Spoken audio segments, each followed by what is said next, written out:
过4天就是大罢免的投票啊，即马就连企业家董子贤也正式表态支持罢免鲍坤琪。今仔日伊是亲身去到花莲来催票，伊强调这个决定是来自家己的良心。也那国民党的主席朱立伦表示尊重，讲每一个人拢会当对个别的委员有意见，也毋过无应该全面去罢免在野党所有的人。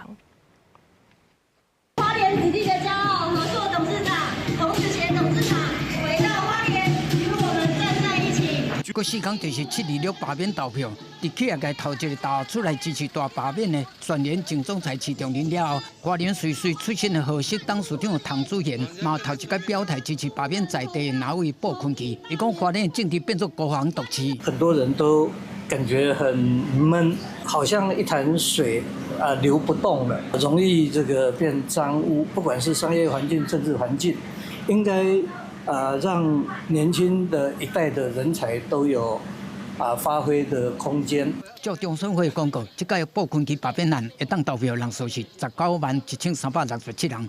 法定25%就是47842人。当同意担任中科副3公投正方辩论代表唐子贤，另外立场甲拿赢小话，伊讲无论是支持副3演绎，也是罢免鲍坤琪，拢是出自伊的良心。国民党主席朱立伦表示尊重。大罢免其实是一个完全违反民主的作为啊！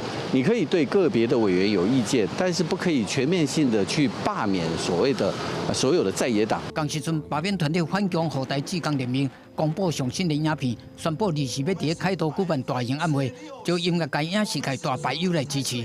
另外，社群平台 SOS 嘛有一波罢工罢缴支持罢免的活动。我们也有好多百工百业，尤其很多中小企业也都在挺不同意吧。好，拜托你哈，谢谢。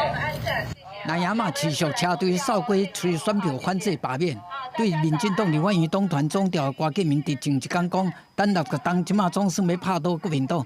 朱立伦批评讲是独裁的心态，伫伊的心肝内，利用消灭在野党的理由来推动罢免，敢若会互民众反感。记者综合报道。